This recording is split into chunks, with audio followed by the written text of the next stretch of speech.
previous slide we have studied about the Mendel's law of inheritance which he has performed on pea plant. ठीक है, उन्होंने दो cross किए थे, dihybrid cross and monohybrid cross, and then अपने कुछ laws बताए थे. ठीक है, now today we will cover how do genes control trait. कैसे जीन्स जो होते हैं वो ट्रेट यानी कि कैरेक्टर्स को कैसे वो कंट्रोल करते हैं. ठीक है, so in the previous slide we have studied the Mendel's law of inheritance. हमने देखा कि कैसे जो फैक्टर्स होते हैं, ठीक है, मेंडल ने जीन को फैक्टर्स कहा था. उन्होंने कहा कि कैसे फैक्टर्स जो होते हैं वो ट्रेट को कंट्रोल करते हैं. ठीक है, जैसे कि जो टॉल प्लांट था एंड ड्वार्फ प्लांट था, तो पहली जनरेशन में सारे के सारे कैसे थे, टॉल थे. ठीक है, जबकि जीन जो था वो दोनों के प्रेजेंट था, टॉल एंड ड्वार्फ का, बट एक्सप्रेस कौन सा हुआ, सिर्फ और सिर्फ आपका टॉल कैरेक्टर हुआ क्योंकि जीन्स उसमें प्रेजेंट थे. तो हाउ इट इज पॉसिबल कि जीन्स, ठीक है, जीन्स जो कि कैपिटल लेटर्स में है, डीएनए में है, उससे कैसे कैरेक्टर्स को कंट्रोल हो रहा है, उसी को हम अब यहाँ पर पढ़ेंगे कि how do genes control trait. ठीक है, तो जो सेल के डीएनए में जीन है वो कैसे पूरे कैरेक्टर पे अपना कंट्रोल कर रहा है. ठीक है, क्योंकि वो तो सेल के अंदर है, तो उसका जो इफेक्ट है वो पूरे ऑर्गेनिज्म पे कैसे दिख रहा है. ठीक है, जैसे कि आईज कलर थी वो ब्लू हो जा रही थी या ब्लैक हो जा रही है, या स्किन कलर है, हेयर कलर है, तो कैसे जीन्स जो होते हैं वो कंट्रोल करते हैं कैरेक्टर्स को, अब हम वही पढ़ेंगे. तो इस चीज़ को सबसे पहले आप एक एग्जाम्पल से समझते हैं. ठीक है, now let us assume there is again Chintu. ठीक है, ये चिंटू है, ठीक, एंड ये चिंकी है. ठीक है, इनका आपस में क्या होता है, मैरिज, एंड देन रिप्रोडक्शन के बाद ऑफस्प्रिंग आता है. ठीक, नेक्स्ट जो अपकमिंग ऑफस्प्रिंग है वो भी टॉल था. ठीक है, कैसा था, टॉल. सो यानी कि हमें पता चल गया है कि फादर जो था, फादर के पास जो जीन थे वो कैसे थे, डोमिनेंट जीन. ठीक है, एंड मदर के पास कैसे जीन थे, रेसेसिव जीन.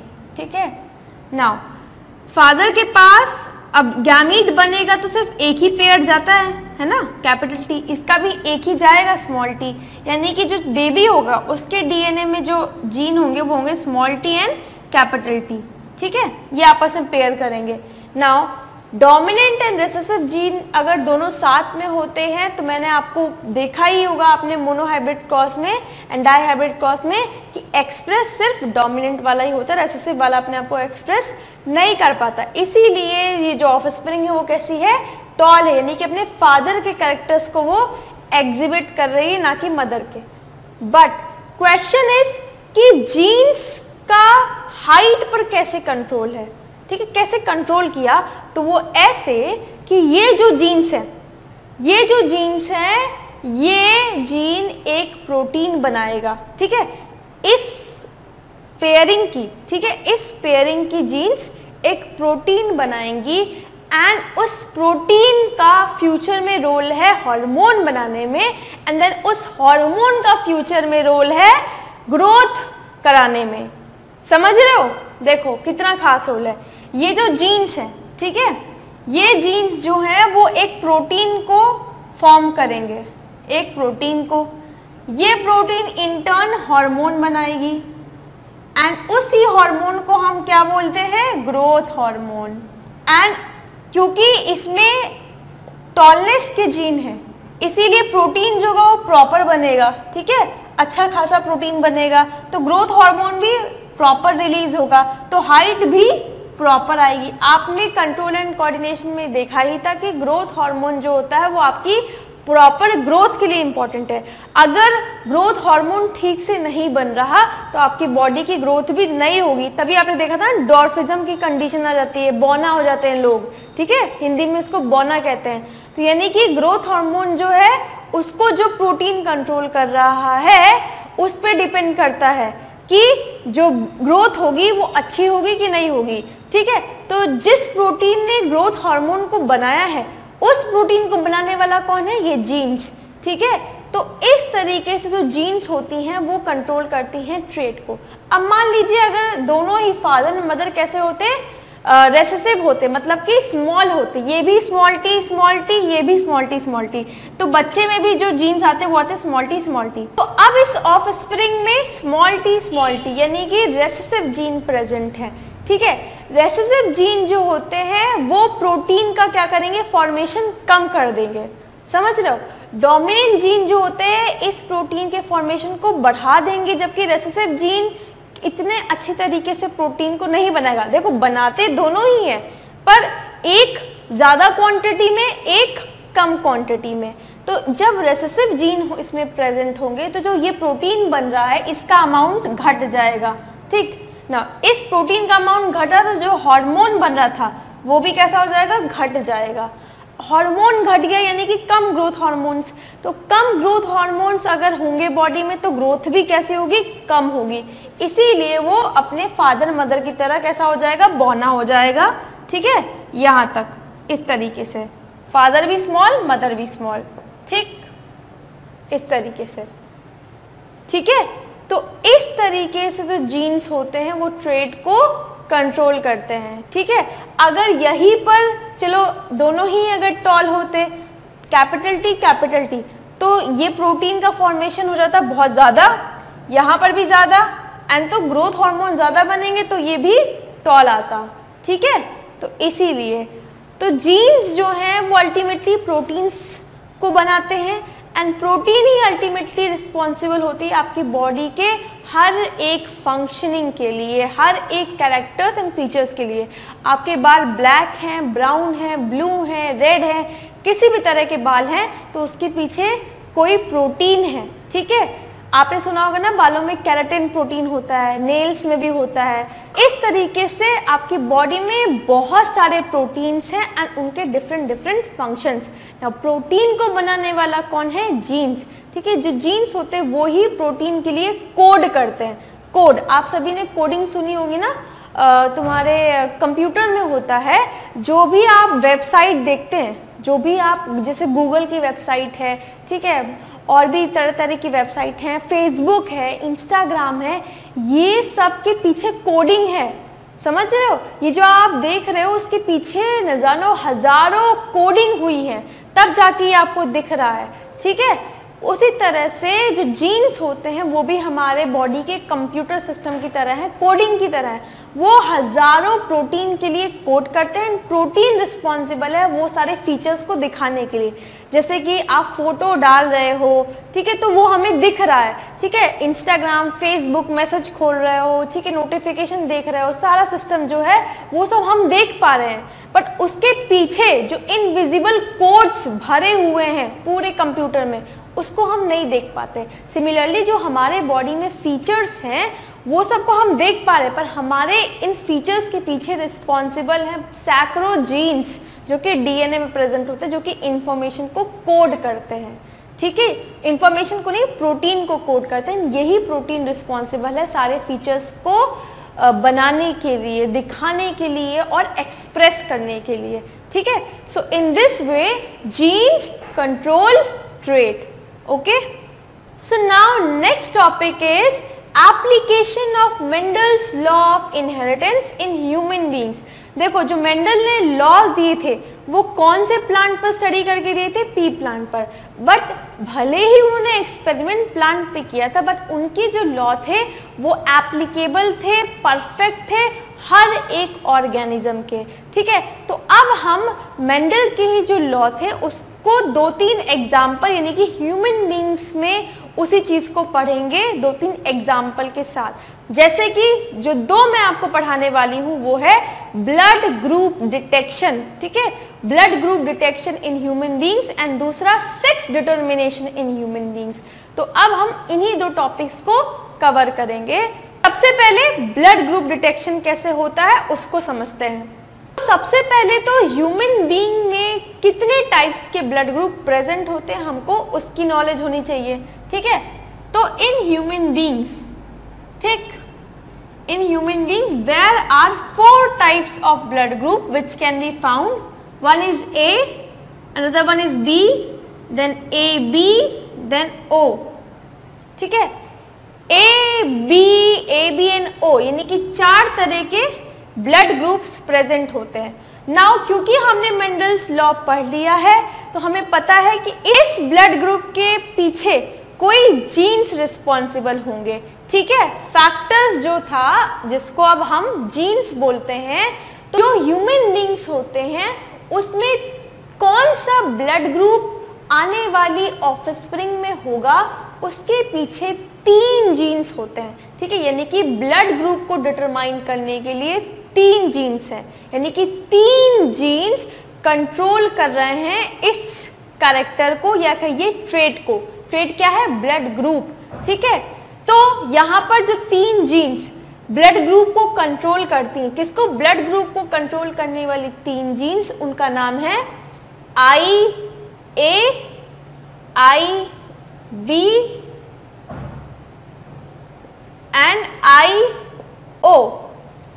इनका ही आपस में कॉम्बिनेशन, ठीक है, आने वाली जो जनरेशन होगी यानी कि ऑफस्प्रिंग में कोई 2 ही तो जीन जाएगा, क्योंकि हमने देखा ही है कि सिर्फ 2 ही जीन जो होते हैं वो आपस में पेयर करते हैं, ठीक है।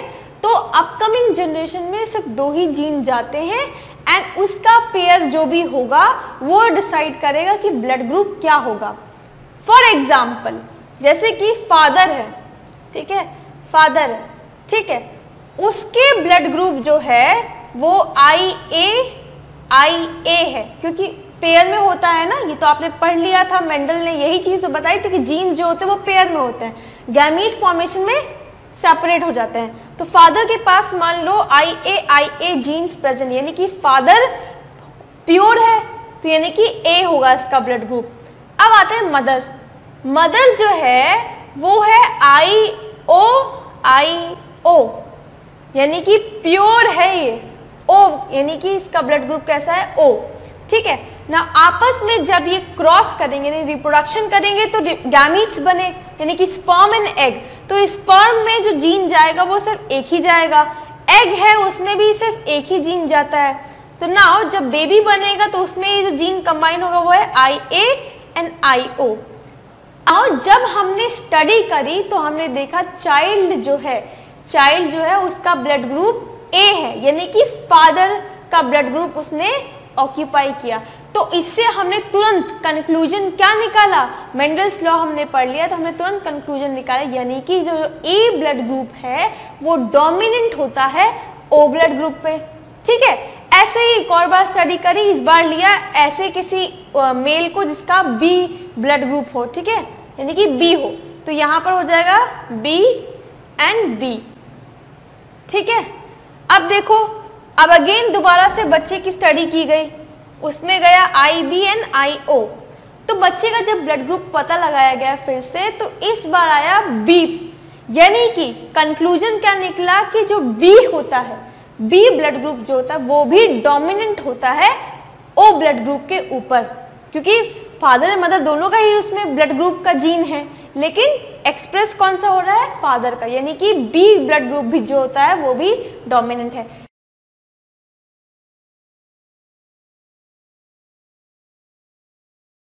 ना अब हमने क्या किया? अब हमने ऐसा मेल लिया जिसका जो ब्लड ग्रुप था वो O था, ठीक है, प्योर, जिस तरह से मदर एंड फादर का, ठीक। तो क्या हुआ? इसके जो गैमीट्स बनेंगे उसमें IO होगा एंड यहाँ पर भी IO, तो ये जब ऑफस्प्रिंग में जाएगा तो ये IO। तो अब जब ऑफस्प्रिंग का ब्लड ग्रुप चेक किया गया तो उसका ब्लड ग्रुप O आया, यानी कि कंक्लूजन क्या निकला कि ये जो O ग्रुप है वो रेसेसिव है। ये जो जीन होती है, जीन जो रिस्पॉन्सिबल होगी O ग्रुप के लिए वो रेसेसिव जीन है एंड तभी वो एक्सप्रेस होगी अगर दोनों, बोथ फादर एंड मदर दोनों ही O ग्रुप के होंगे, अदरवाइज नहीं एक्सप्रेस होती है, ठीक है। तो ये चीज थी। अब आते हैं एक और ब्लड ग्रुप जो कॉमन है वो है AB कैसे आता है? तो वो देखो, मान लीजिए जो मदर है, मदर का ब्लड ग्रुप जो है वो B है एंड फादर का ब्लड ग्रुप जो है वो A है, ठीक है। तो अब इसका जो जीन होगा वो होगा IA, ठीक, एंड इसमें होगा बी एंड आई बी। अब ऑफस्प्रिंग में तो सिर्फ इसका एक ही जाएगा ना, आई ए एंड इसका आई बी, ठीक है। तो अब ए और बी, ठीक है, जब हमने अब ब्लड ग्रुप पता लगाया तो देखा कि ब्लड ग्रुप आया है ए बी, ना ए ना बी, ए बी, यानी कि ये आई ए और आई बी ये दोनों ही डोमिनेंट है। समझ रहे हो? जैसे कि आपने देखा था ना, जब कैपिटल टी होता है, कैपिटल टी होता है, ठीक है, तभी क्या हो रहा था, एक्सप्रेस हो रहा था वो डोमिनेंस। अगर कैपिटल टी और स्मॉल टी होता है तो तभी भी टॉल ही आ रहा था, क्योंकि टी जो था वो रेसेसिव है। लेकिन यहाँ पर जब आई ए और आई बी को देखा तो ब्लड ग्रुप ए बी आया। इसका मतलब है कि ना ए ही रेसेसिव है ना बी ही रेसेसिव है, ए और बी इक्वली कैसे हैं, डोमिनेंट हैं। इसको आप एक एग्जाम्पल से समझिए, जैसे कि बॉक्सिंग का मैच देखा ही होगा आप सभी लोगों ने। तो वहां पर क्या होता है, लोग बिडिंग करते हैं। बिडिंग का मतलब पैसे लगाते हैं, ठीक है। जो जीतता है उसको वो सारे पैसे मिलते हैं एंड जो हारता है उसको कुछ नहीं मिलता है ना। तो हुआ क्या कि दो लोग थे एकदम स्ट्रॉन्ग, बहुत ही एब्स मसल सब बने हुए हैं उनके, बहुत ही स्ट्रॉन्ग दो लोग थे एंड 1 लाख रुपए थे, ठीक है। इनाम जो था वो 1 लाख रुपए। उनको बोला गया जो जीतेगा उसको 1 लाख रुपया मिलेगा। नाउ अब हुआ क्या, उन दोनों की लड़ाई स्टार्ट हुई, बहुत देर तक चली। दोनों ही आपस में इतने ताकतवर है, कोई हारने को रेडी नहीं है। अब कब तक ऑडियंस वेट करेगी, 1 घंटा हो गया, 2 घंटा हो गया, 3 घंटा हो गया, वो हारने को रेडी नहीं, कोई नहीं झुक रहा है, क्योंकि दोनों ही आपस में कैसे हैं, बहुत ही मजबूत हैं। तो उस केस में क्या हुआ कि अब लड़ाई को क्या करना पड़ेगा, रोकना पड़ेगा, क्योंकि लोगों को समझ में आ गया है कि कोई भी नहीं हारने वाला है, दोनों ही कैसे हैं, केपेबल हैं, डोमिनेंट है, तो कोई भी नहीं हारेगा। तो वो जो 1 लाख है उसको वो आपस में शेयर करके बात को रफा दफा करेंगे, 50,000 तुम लो, 50,000 मैं लेता हूँ, इक्वली, ठीक। सेम चीज यहां पर हो रही है, जो आई ए और आई बी है ये दोनों ही आपस में कैसे हैं, डोमिनेंट है। तो वो जो पोजीशन है, ठीक है, कि ब्लड ग्रुप जो है बेबी को वो ए मिलना है कि बी मिलना है, वो अब डिटरमाइन ही नहीं हो पाया। तो इसीलिए कहा कि छोड़ो भाई, लड़ाई नहीं करेंगे, तुम भी आ जाओ मैं भी आती हूँ। इसीलिए जो बेबी होता है उसका ब्लड ग्रुप कैसा होता है, ए बी होता है, ना ए ना बी, ए बी, क्योंकि ये दोनों ही कैसे हैं, डोमिनेंट हैं, ठीक है। तो ये होता है आपका उन केस में जिनका ब्लड ग्रुप कैसा होता है, ए बी, यानी कि फादर एंड मदर दोनों के ही जीन्स जो होते हैं वो डोमिनेंट है, ठीक है। यही अगर ओ होता फादर का या मदर का, तो फिर डोमिनेंट ही आता, यानी कि अगर फादर का ओ होता तो बी होता चाइल्ड में, क्योंकि मदर का बी है। अगर मदर जो होती वो ओ होती एंड फादर का ए है, तो अल्टीमेटली चाइल्ड जो होता वो ए होता, ठीक है। लेकिन क्योंकि ये दोनों ही आपस में कैसे हैं, डोमिनेंट, तो इसीलिए यहाँ पर शेयरिंग हो रही है पावर की, ठीक है। तो इसीलिए जो अपकमिंग चाइल्ड होगा उसका जो ब्लड ग्रुप होगा वो कैसा होगा, ए बी, कि ना तुम्हारी ना हमारी, साथ में शेयर कर लेते हैं, ठीक। तो ये होता है ए बी ब्लड ग्रुप में। नाउ क्योंकि हमने अभी ब्लड ग्रुप की बात करी, तो 2 चीजें ब्लड ग्रुप से रिलेटेड बहुत इंपॉर्टेंट जो आपको जाननी बहुत नेसेसरी है। वो ये है कि ये जो ए बी होता है, ठीक है, ए बी ब्लड ग्रुप, ठीक है, ए बी ब्लड ग्रुप को हम कहते हैं यूनिवर्सल रेसिपिएंट, क्या बोलते हैं, यूनिवर्सल रेसिपिएंट, ठीक। एंड जो ओ ब्लड ग्रुप होता है उसको कहते हैं यूनिवर्सल डोनर। नाउ तो why we called O as universal donor and A B as universal recipient. Now recipient मतलब रिसिप्ट, यानी कि जो रिसीव करता है। तो ए बी, जो भी ह्यूमन बींग्स जिनके अंदर ए बी ब्लड ग्रुप है, ठीक है, जिनका भी ब्लड ग्रुप ए बी है, तो वो ब्लड को रिसीव कर सकते हैं ए ब्लड ग्रुप वाले से भी, बी ब्लड ग्रुप वाले से भी एंड ओ ब्लड ग्रुप वाले से भी। समझ रहे हो? यानी कि किसी भी अगर एक्सीडेंट हो जाता है, ठीक है, एक्सीडेंट में बहुत ज़्यादा ब्लड लॉस हो जाए, तो अगर उसका ब्लड जो है वो ए बी है, तो मान लो जो हॉस्पिटल है, हॉस्पिटल में ए बी ब्लड ग्रुप नहीं है, बट हॉस्पिटल में कोई भी ह्यूमन बींग्स, चाहे उसका ब्लड ग्रुप ए हो चाहे उसका ब्लड ग्रुप बी हो चाहे उसका ब्लड ग्रुप ओ हो, वो इसको ब्लड दे सकता है। ठीक, तभी इसको हम कहते हैं यूनिवर्सल रेसिपिएंट। ये हर किसी का ब्लड को एक्सेप्ट कर सकता है। ठीक है, क्योंकि इसके पास ए के भी जीन है, बी के भी जीन है, एंड ओ का जो जीन होता है वो कैसा होता है, रेसेसिव, तो उससे कोई फर्क नहीं पड़ता। ठीक है, तो इसीलिए जो ए बी होता है वो यूनिवर्सल रेसिपिएंट कहलाता है। नेक्स्ट होता है ओ ब्लड ग्रुप, इसको कहते हैं यूनिवर्सल डोनर। तो डोनर इसको इसीलिए बोलते हैं बिकॉज ये डोनेट करता है, यानी कि चाहे ओ ब्लड ग्रुप को चाहिए, ठीक है, चाहे ए को चाहिए, चाहे बी को चाहिए, चाहे ए बी को चाहिए, यानी कि चारों ब्लड ग्रुप के लोगों को ये अपना ब्लड दे सकता है। बट खराब बात क्या है, खराब बात ये है कि ये बदले में रिसीव उसी से कर सकता है जिसका ब्लड ग्रुप ओ हो। यानी कि अगर किसी का एक्सीडेंट हुआ है एंड उसका ब्लड ग्रुप गलती से ओ है, तो उसको सिर्फ ब्लड वही दे सकता है जिसका खुद का कैसा हो, ओ हो। ठीक है, क्योंकि मैंने आपको बताया था ना कि जो रेसेसिव जीन होते हैं वो तभी एक्सप्रेस हो सकते हैं जब आपस में लगे हुए हों, है ना, आपस में, यानी कि आई ओ साथ में होना चाहिए, तभी वो असर दिखाएगा। तो वही चीज है, तो इसीलिए यूनिवर्सल डोनर यानी कि ओ जो होता है इसको डोनर कहते हैं, क्योंकि ये सबको खून देता है, बट जब इसको जरूरत है तो सिर्फ इसका अपने जैसा ही, यानी कि जिसका ब्लड ग्रुप ओ होगा वही इसको दे सकता है, और किसी से ये एक्सेप्ट नहीं कर सकता है। अगर और किसी का ब्लड ले लिया तुरंत थक्के बन जाएंगे, थक्के मतलब क्लॉटिंग हो जाएगी, तो इसीलिए। ठीक है, तो ये हो गया आपका A B and O group, यानी कि ब्लड ग्रुप कैसे डिटरमाइन होता है ह्यूमन बींग्स में।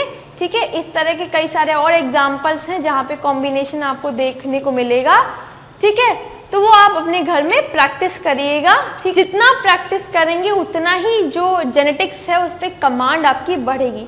नाउ नेक्स्ट आते हैं सेक्स डिटर्मिनेशन पे। ठीक है, अभी तो हमने ब्लड ग्रुप को डिटरमाइन किया, अब हम बात करते हैं सेक्स डिटर्मिनेशन। जब मेल एंड फीमेल आपस में रिप्रोडक्शन करते हैं तो आने वाली प्रोजेनी मेल होगी या फीमेल होगी, ये कौन डिसाइड करता है ना। ये तो बहुत ही सीरियस क्वेश्चन है कि अपकमिंग चाइल्ड मेल होगा कि फीमेल होगा, इसको कैसे डिटरमाइन करते हैं, तो उसी को अब हम पढ़ेंगे सेक्स डिटर्मिनेशन में। So sex determination in human beings, what is responsible to make a single cell zygote turn into a male और अ फीमेल।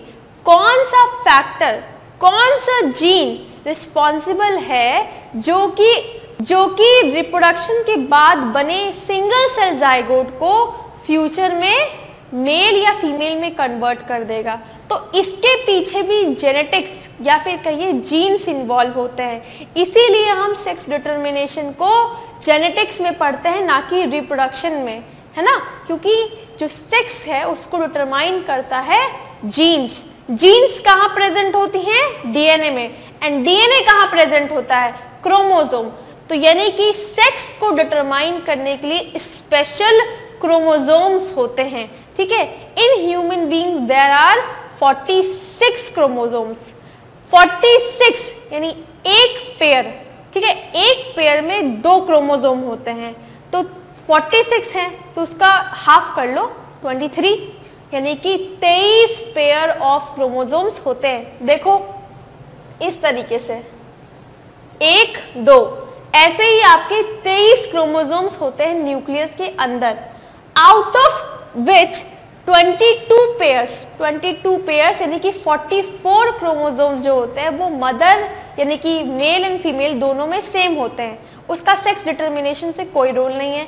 जो लास्ट का पेयर होता है यानी कि 23rd पेयर, ठीक है, 23rd पेयर जिसमें 2 क्रोमोसोम होंगे, ठीक है, क्योंकि एक पेयर में 2 होते हैं, है ना, तो जो लास्ट का क्रोमोसोम होता है पेयर क्रोमोसोम, उसको ही यूज करते हैं सेक्स डिटर्मिनेशन में। करते क्या है, वही डिटरमाइन करता है सेक्स क्या होगा।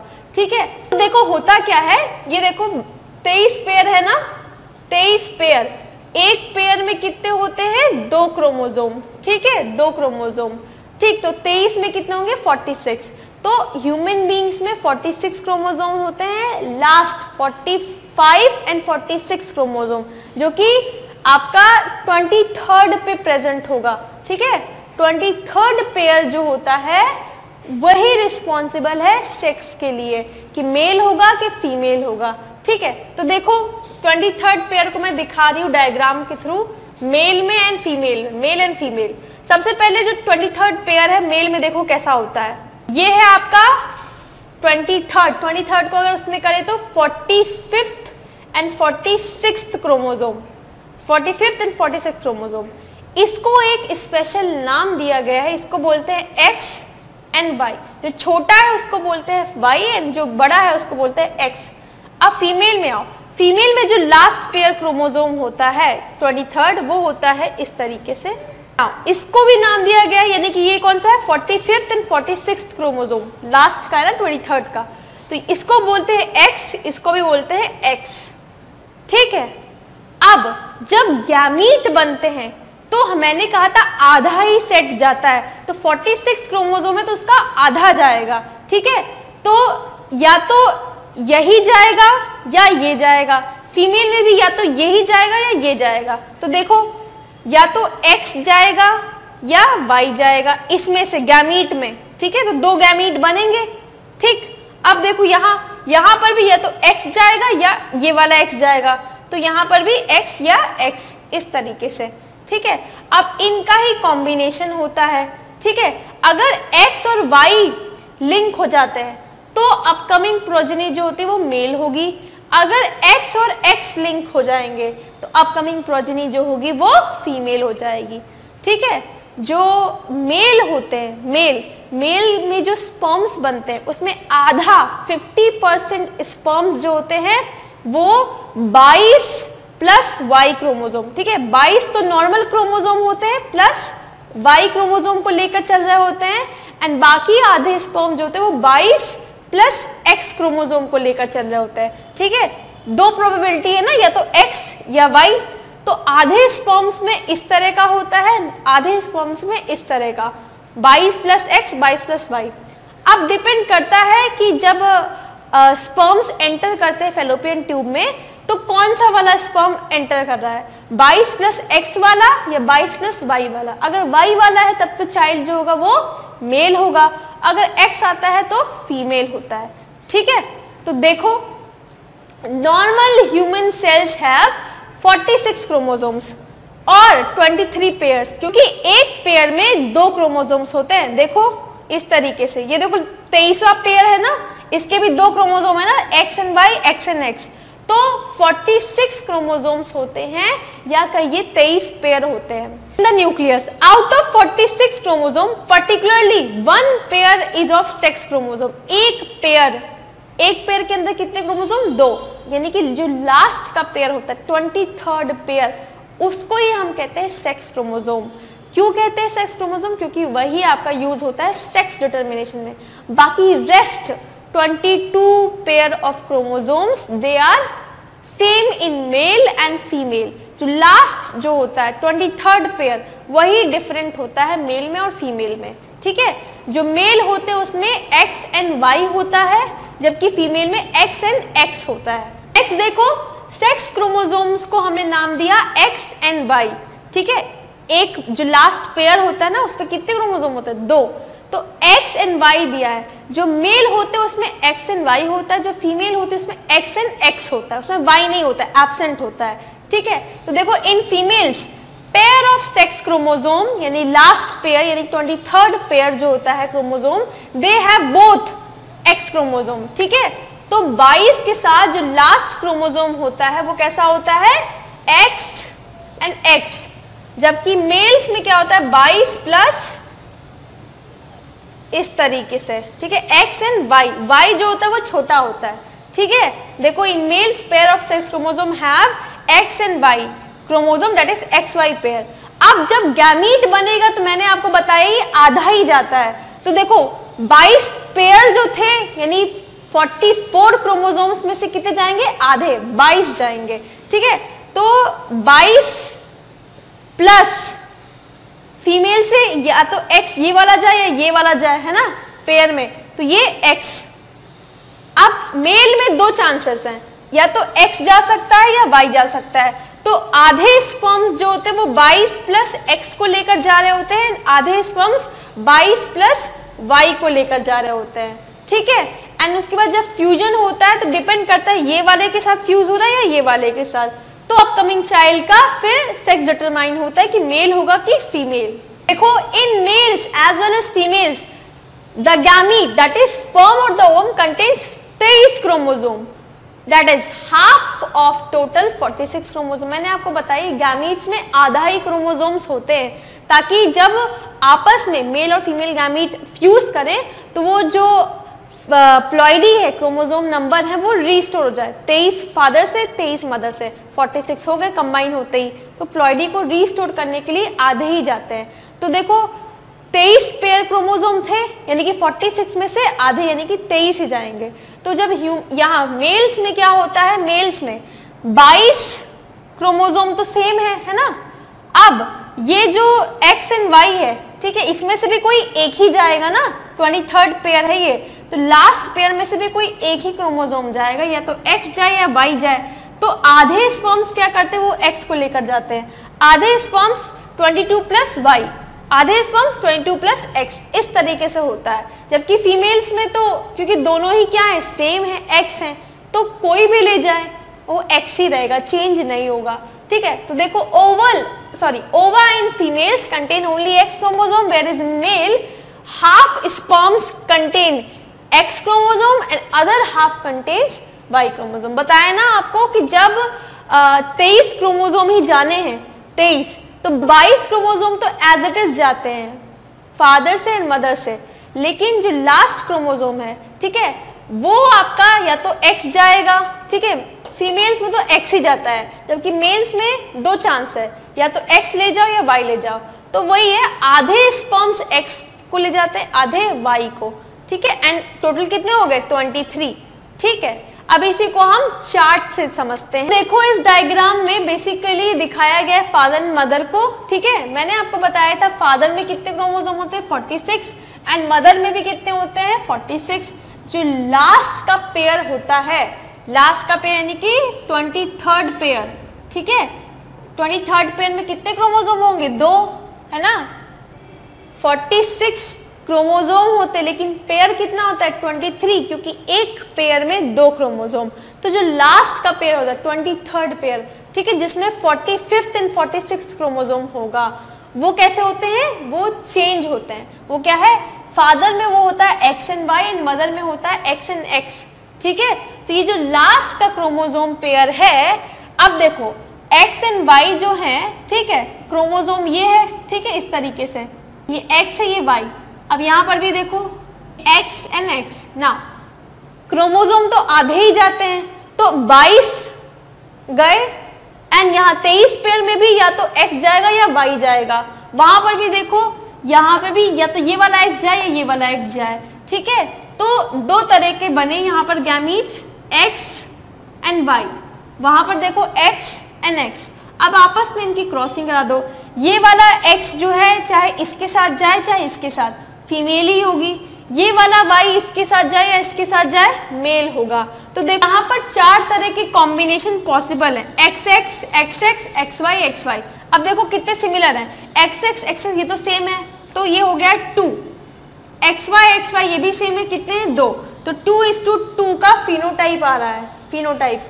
अब इसको कैंसिल कर दो, 2 1 जा 2, 2 1 जा 2, यानी कि 1:1, यानी कि 50-50, 50-50, यानी कि 50% चांस है कि आने वाली प्रोजेनी मेल होगी, एंड 50% ही चांस है कि आने वाली प्रोजेनी फीमेल होगी, ठीक है। एंड अल्टीमेटली ये पूरा फैक्टर को अल्टीमेटली डिसाइड कौन कर रहा है, फादर। फादर के गैमीट्स डिसाइड करें, क्योंकि देखो फीमेल में तो XX ही है, फादर के पास Y क्रोमोसोम है, तो अल्टीमेटली जो सेक्स डिटर्मिनेशन है वो उसके लिए कौन रिस्पॉन्सिबल है, फादर के क्रोमोसोम्स, ठीक है। फादर के क्रोमोसोम डिटरमाइन करेंगे कि चाइल्ड जो होगा वो मेल होगा कि फीमेल होगा।